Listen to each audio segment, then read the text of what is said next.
Hello नमस्कार साथियों, स्वागत है आप सभी का।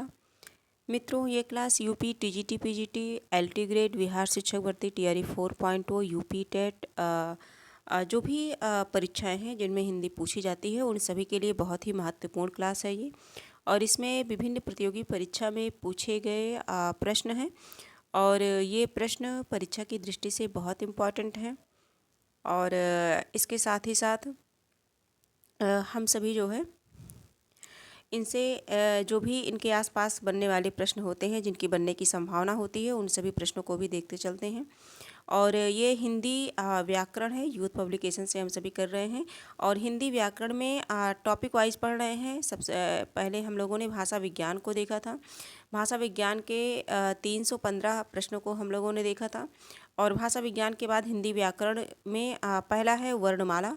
वर्णमाला से बनने वाले प्रश्न को हम सभी देख रहे हैं। आज की क्लास में 41 यानी कि 41 नंबर के प्रश्न हम सभी करने वाले हैं। प्रश्न संख्या 41 है, निम्नलिखित में से कौन सी ध्वनियाँ अयोगवाह है। ऑप्शन 4 ऑप्शन हमारे सामने हैं और इसमें से हम सभी को बताना है कि अयोगवाह ध्वनियाँ कौन सी हैं।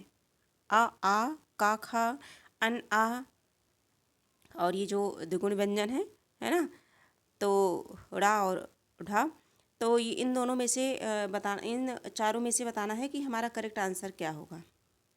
तो जैसा कि आप सभी भी आंसर गेस कर पा रहे होंगे और इसका जो करेक्ट आंसर है मैं बताना चाहूँगी आप सभी को कि अन और आह। आयोगवाह कितने हैं? 2 हैं। आयोगवाह की संख्या कितनी है? 2 है। और पहला क्या है? अन, और दूसरा क्या है? आह। ठीक है, तो इस प्रकार से करेक्ट आंसर हमारा क्या हो जाएगा? सी हो जाएगा। ठीक है, और इन दोनों को उच्छिप्त व्यंजन कहते हैं। क्या कहते हैं? उच्छिप्त व्यंजन कहते हैं। आगे हम सभी देखेंगे और जैसे हाँ, आगे हम सभी देखेंगे। हमारा जो अगला प्रश्न है 42 नंबर का प्रश्न है, प्रश्न संख्या 42। अधिक प्रयत्न से उच्चरित होने वाले व्यंजन कहलाते हैं।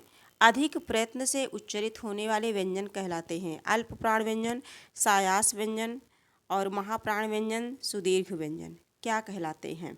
अधिक प्रयत्न से, तो जैसा कि अल्प प्राण कम प्रयत्न से, महाप्राण अधिक प्रयत्न से। तो करेक्ट आंसर हमारा क्या हो जाएगा? सी, यानी कि महाप्राण। क्या हो जाएगा? महाप्राण व्यंजन कहलाते हैं। ठीक है, अगले प्रश्न पर चलते हैं। प्रश्न संख्या 43 देखते हैं। निम्न में वर्ग कौन से वर्ग में ओष्ठ वर्ण है? ओष्ठ वर्ण कौन से वर्ग में है? इजी सा प्रश्न है। पाफा बाभा ये क्या है? ओष्ठ है। करेक्ट आंसर हमारा सी हो जाएगा। आगे बढ़ते हैं हम सभी। 44 नंबर का प्रश्न है, कौन से वर्ग में सभी वर्ण अल्प प्राण व्यंजन है? अल्प प्राण, ऐसा कौन सा वर्ग है चारों वर्ग में से कि सभी में अल्प प्राण व्यंजन है? तो क च ट त पा क्या है? क च ट त पा, ये सभी क्या है?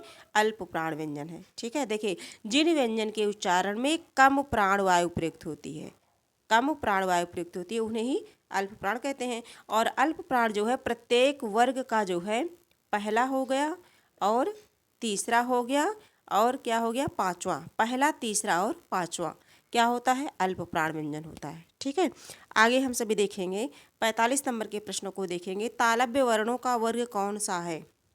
तालव्य वर्णों का वर्ग कौन सा है? चारों ऑप्शन में से बताना है कि तालव्य क्या है। तो इच यशा नाम तालु मतलब शा चा और ई। करेक्ट आंसर हमारा क्या बनेगा? बी बनेगा। ठीक है, यानी कि ई चा छा जा झा इया या और शा, ये किस में आते हैं? तालव्य में आते हैं। ठीक है, तालव्य वर्ण है। 46 नंबर के प्रश्नों को देखेंगे। महाप्राण व्यंजन होता है प्रत्येक वर्ग का पहला और दूसरा। बी ऑप्शन है तीसरा और पांचवा। सी ऑप्शन है दूसरा और तीसरा। डी ऑप्शन है दूसरा और चौथा। महाप्राण व्यंजन होता है, क्या होता है? 46 नंबर का प्रश्न है, तो इसका कौन सा करेक्ट आंसर है? महाप्राण, यानी कि प्रत्येक वर्ग का दूसरा और चौथा, दूसरा और चौथा क्या होता है? महाप्राण। और अल्प प्राण, आपका क्या बचा? पहला बच्चा और तीसरा बच्चा और पांचवा बचा, ये क्या हो गया? अल्प प्राण। 135 क्या हो गया? अल्प प्राण हो गया। आगे हम सभी देखेंगे, री स्वर की मात्रा का प्रयोग कौन से शब्द में है? 47 नंबर का प्रश्न है, री स्वर की मात्रा का प्रयोग कौन से शब्द में है? मातृभूमि, बी है रात्रि, सी है आम्र, डी है क्रिया। तो 47 नंबर का जो करेक्ट आंसर है वो हो जाएगा मातृभूमि। क्या हो जाएगा? मातृभूमि हो जाएगा। करेक्ट आंसर हमारा क्या बनेगा? ए बनेगा। ठीक है, आगे हम सभी देखेंगे 48 नंबर के प्रश्नों को हम सभी देखेंगे। प्रश्न संख्या 48 नंबर का प्रश्न है, कौन से वर्ग में तालव्य वर्ण है? अभी इसी तरह से प्रश्न बना था, कौन से में तालव्य वर्ण है ना। चारों ऑप्शन है आपके सामने, तो इसमें कौन सा है? शायद आप आंसर गेस कर पा रहे होंगे, है ना। 48 नंबर का प्रश्न है और इसका करेक्ट आंसर होगा ई या शा और चा। ठीक है, इचु यशा नाम तालु। अगले प्रश्न पर चलते हैं। 49 नंबर का प्रश्न है, जिन स्वरों के उच्चारण में जीभ का अगला भाग ऊपर नीचे होता है वे सभी वर्ण कौन से वर्ग में आते हैं? थोड़ा छोटा करते हैं। हाँ, अगला भाग ऊपर नीचे होता है वे सभी कौन से वर्ग में आते हैं? अब इसमें हम देखेंगे जो प्रश्न है 49 नंबर का, इसमें है जो है वे सभी जिन स्वरों के उच्चारण में जीभ का अगला भाग ऊपर नीचे होता है, जीभ का अगला भाग ऊपर नीचे होता है, तो इसमें वे आते हैं जैसे ई और ए। देखो, अग्री, ई और ए, ये किस में आते हैं? इस वर्ग में आते हैं। ठीक है, इन्हें हम क्या कहते हैं? अग्र स्वर कहते हैं। ई ए आई, ये अग्र स्वर में आते हैं। ठीक है, तो करेक्ट आंसर हमारा क्या बनेगा? डी बनेगा। 50 नंबर का प्रश्न है, कंठ ध्वनियाँ कौन से वर्ग में है? कंठ ध्वनियाँ, वर्णमाला से बहुत अच्छे अच्छे प्रश्न हैं। कंठ ध्वनियाँ कौन से वर्ग में हैं? चारों ऑप्शन है दा लावा, बी ऑप्शन है कागा हा, सी ऑप्शन है चा फारा और डी ऑप्शन है टाडा गा। कंठ ध्वनियाँ यानी कि अकुह विसर्जनीय नाम कंठा, है ना। अकुह विसर्जनीय नाम कंठा, तो आ का वर्ग विसर्ग और हा आते हैं, यानी कि कंठ ध्वनि से तो इसमें क्या है? का है और खा गा है और हा। ठीक है, तो करेक्ट आंसर हमारा क्या बनेगा? बी बनेगा। बी हमारा क्या होगा? सही आंसर होगा। 51 नंबर के प्रश्न को देखेंगे, निम्न में से कौन सा अंतस्थ व्यंजन है? ऑप्शन ए है सा, बी है पा, सी है ता और डी है या। एनवीएस टीजीटी परीक्षा 2019 का बना हुआ प्रश्न है ये, अंतस्थ व्यंजन है। 51 नंबर का प्रश्न है, अंतस्थ व्यंजन है। अब इसमें हम देखेंगे हमारा जो अंतस्थ व्यंजन है वो क्या है? या राला वा, ये क्या है? अंतस्थ व्यंजन। अंतस्थ व्यंजनों की संख्या कितनी है? 4 है। या हो गया, या वा हो गया, रा हो गया और ला हो गया। ठीक है, अंतस्थ व्यंजन, तो इसमें क्या है? या, तो या किस में है? डी वाले ऑप्शन में, तो हमारा डी ऑप्शन क्या हो जाएगा? सही हो जाएगा। अगला देखेंगे 52 नंबर के प्रश्न को। 52 नंबर का जो प्रश्न है, ई स्वर के उच्चारण में जीभ का कौन सा भाग आवश्यक है? ई स्वर के उच्चारण में, शायद आप बोल के भी देख सकते हैं, प्रैक्टिस करके देख सकते हैं। ई स्वर के जो है उच्चारण में कौन सा भाग आवश्यक है जीभ का? तो अग्र स्वर, अग्र, है ना। ई ए आए, ये किस में आते हैं? अग्र स्वर में, अग्र भाग है इसका, यानी कि करेक्ट आंसर हमारा क्या हो जाएगा? ए हो जाएगा। अगला देखते हैं हम, ये थोड़ा सा हम देख लेते हैं डायग्राम के माध्यम से कि अग्र स्वर इसे कहते हैं। ठीक है, अग्र स्वर, मध्य स्वर और पश्च स्वर, ये ई ए आई अग्र स्वर हो गए और मध्य स्वर क्या है? ओनली आ।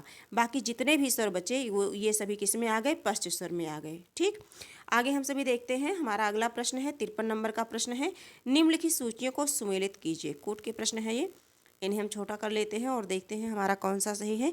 जैसे मिलाते हैं हम सभी, इच वशा नाम तालु, यानी कि चा का आ हो गया। अब चा का पहले का आ हो गया, तो पहले में एक ही में आ है, बड़ा सिंपल सा है, लेकिन हम सभी मिला लेते हैं हम सभी लोग। अब हो गया, वाह हो गया, तो वाह क्या है? ओष्ठ, यानी कि दंतोष्ठ, वाह ओष्ठ, इसका आ हो गया। अब देखेंगे दा, देखेंगे दा तो दंत है ही है, और का क्या है? कोमल, और का क्या है? कोमल तालव्य या कंठ है, कोमल तालव्य कंठ है ना, ये कंठ है। ठीक है, तो इस तरह से पहला सही हो गया। 54 नंबर के प्रश्न को देखते हैं। प्रश्न संख्या 54 देखेंगे, पा ध्वनि का उच्चारण स्थान है पाफा बाभा मा। ठीक है, पा का उच्चारण स्थान क्या है? ओष्ठ, पाफा बाभा मा, ये सारे किसके हैं? ओष्ठ के हैं। ओष्ठ ध्वनियाँ क्या है? उ उपु, ओष्ठा, उपुह नाम ओष्ठा, यानी कि उ और पापू, पाफा बाभा मा, पा वर्ग पूरा, ठीक है। और ऋटुषा नाम मूर्धा, री टाठा डाढ़ा अड़ा रा और सा, है ना। इस तरह से है। आगे हम सभी देखेंगे हमारा जो अगला प्रश्न है, ये आप देख सकते हैं 55 नंबर का प्रश्न है। उच्चारण स्थान के आधार पर इया व्यंजन है, चाछा जाझा इया, यानी कि चाछा जाजा इया। तो इसमें अगर हम इसका करेक्ट आंसर देखें तो क्या होगा, इचु यशा नाम तालु, है ना। और इसी का पंचम वर्ग है ये, ठीक है। चा वर्ग का पांचवा वर्ग है ये, पांचवा वर्ण। तो क्या हो जाएगा, तालव्य। तालव्य हमारा ऑप्शन ए में है, करेक्ट आंसर हमारा ए बनेगा। 56 नंबर के प्रश्न को देखेंगे, ये देख सकते हैं आप, कई बार हम लोगों ने इसे देखा है ना। 56 नंबर का प्रश्न है, हिंदी में अनुस्वार किस ध्वनि का सूचक नहीं है, पूछा गया है नहीं है। तो इसमें कौन सा है, ये भी पंचमाक्षर अनुस्वार में आते ही हैं, है ना, पंचमाक्षर। तो ये सारे पंचमाक्षर हैं, ये अंतस्थ व्यंजन का है या, तो करेक्ट आंसर हमारा यही बन जाएगा। आगे बढ़ते हैं। 57 नंबर का प्रश्न है, डा ढा ध्वनियों के विषय में कौन सा कथन शुद्ध है। देखिए, ये तालव्य ध्वनियाँ हैं, बिल्कुल गलत है। ये मूर्धन्य उच्छिप्त ध्वनियाँ हैं, और दोनों पढ़ लेते हैं। इनका प्रयोग शब्द के आरंभ, मध्य तथा अंत में सर्वत्र किया जाता है, दोनों महाप्राण हैं। अब चारों ऑप्शन को हम लोगों ने पढ़ लिया। अब इसमें जो करेक्ट है वो आप भी समझ गए होंगे कि ये दोनों ध्वनियाँ जो हैं मूर्धन्य या उच्छिप्त में आती हैं, यानी कि उच्छिप्त व्यंजन है या मूर्धन्य, ठीक है। तो इस प्रकार से हमारा जो करेक्ट आंसर है वो बन जाएगा बी। और ये मैं बताना चाहूँगी, ये आप देख लीजिए प्रत्यक्ष रूप से LT हिंदी 2018 का बना हुआ प्रश्न है। तो अगला हम देखते हैं 58 नंबर का प्रश्न है, जिन ध्वनियों के संयोग से शब्दों का निर्माण होता है, जिन ध्वनियों के संयोग से शब्दों का निर्माण होता है उन्हें कहते हैं ध्वनि, प्रतिध्वनि, वाणी और स्वनिम। तो उन्हें क्या कहते हैं, स्वनिम कहते हैं। क्या कहते हैं, स्वनिम। और जो ध्वनि होती है भाषा की सबसे छोटी इकाई है। ध्वनि क्या है, भाषा की सबसे छोटी इकाई है, ठीक है। तो इसका करेक्ट आंसर स्वनिम हो जाएगा। आगे देखेंगे हमारा जो अगला प्रश्न है 59 नंबर का, उच्चारण की दृष्टि से शा सा सा व्यंजन किस प्रकार के हैं। चारों ऑप्शन है, चारों ऑप्शन में से बताना है, अंतस्थ, वर्तस्थ, ऊष्म और तालव्य। इन चारों ऑप्शन में से हमें करेक्ट बताना है कि हमारा राइट आंसर क्या होगा। तो ये हो जाएगा ऊष्म। क्या हो जाएगा, ऊष्म है। तो ऊष्म किस ऑप्शन में है, सी वाले में। सी वाला हमारा करेक्ट हो गया। आगे हम सभी देखते हैं 60 नंबर के प्रश्नों को देखेंगे। प्रश्न संख्या 60, का व्यंजन के विषय में निम्न में से कौन सा सही है। का व्यंजन के विषय में 60 नंबर का प्रश्न है, चारों ऑप्शन है, इनमें से हम सभी को सही बताना है। तो का क्या है, अल्प प्राण है। क्या है, अल्प प्राण, और ये अघोष है, स्पर्श व्यंजन भी है और कंठ ध्वनि भी है। तो सही हमारा यही हो जाएगा। आगे बढ़ते हैं हम सभी 61 नंबर के प्रश्न को, निम्न में से कौन सी ध्वनि सघोष ध्वनि है। निम्न में से कौन सी ध्वनि सघोष ध्वनि है। हा, शा, सी ऑप्शन है सा और डी ऑप्शन है सा।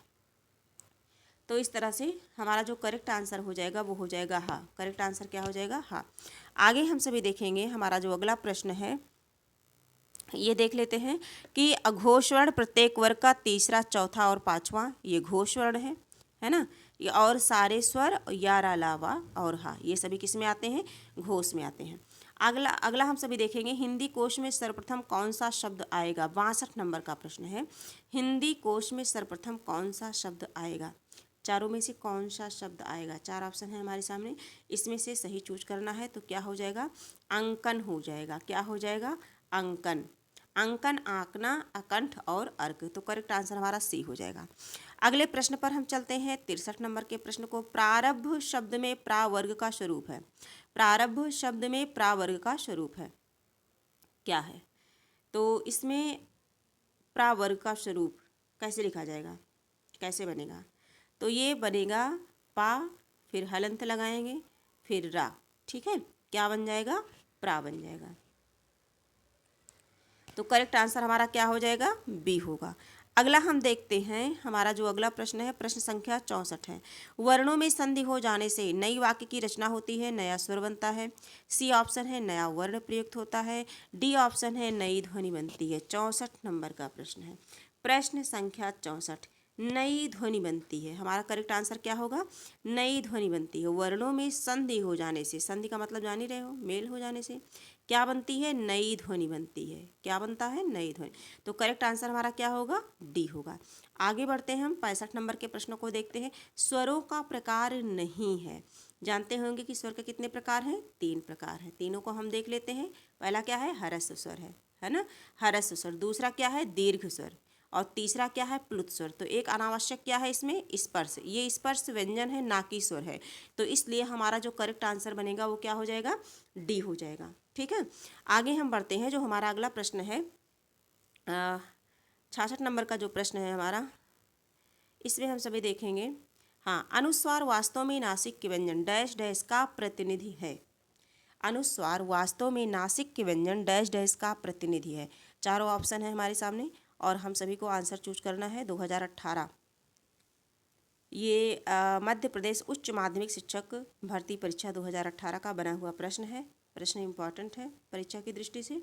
और इसमें हम देखेंगे कि अनुस्वार वास्तव में नासिक के व्यंजन जो डैश डैश है, इसमें हमें बताना है कि क्या होगा। तो इन चारों में से क्या होगा, अंगा, इया, अड़ाना, मा, ये सभी क्या है, ये सभी क्या है, जो है अनुनासिक व्यंजन है। ठीक है, और आगे हम सभी देखेंगे। अब देख लेते हैं कि और सब क्यों गलत हो गए। देखिए इसमें भी हलंत है, ये भी सही है, ये भी सही है, लेकिन भा नहीं है, इसलिए हमारा ये वाला ऑप्शन गलत हो गया, है ना। इंग्या, इया, या, रा, ना, माँ। देखिए माँ में हलंत नहीं है, ना में हलंत नहीं है, इसमें भी नहीं है, कॉमा लगा दिया गया ये गलत है ना। इसी तरह से ये भी गलत है। तो ये पंचमाक्षर अनुस्वार ये क्या है, ये पहला वाला हमारा सही है। ठीक है, तो हम आगे बढ़ते हैं। 67 नंबर के प्रश्न को देखते हैं। छ संयुक्त व्यंजन का निर्माण किन दो वर्णों के संयोग से हुआ है। पूछा जा रहा है कि जो ये छ त्रिंज्ञा है ना, तो ये जो छा है, ये छा बनता किससे है, कैसे बनता है, संयुक्त व्यंजन में आते हैं। और ये किसके मेल से बनता है, तो ये बनता है का प्लस सा से। ठीक है, और का में क्या रहेगा, हलंत रहेगा। तो हम ढूंढ लेते हैं अपना हमारा कौन सा ऑप्शन सही है। हाँ, चारों में से तो हमारा करेक्ट आंसर ये सही है, सी वाला ऑप्शन हमारा सही है। तो करेक्ट आंसर क्या हो जाएगा, सी हो जाएगा। ठीक, आगे हम सभी इसी तरह से हम देख लेते हैं और देख लेते हैं कि त्रा कैसे बनता है। ठीक है, तो त्रा कैसे बनेगा,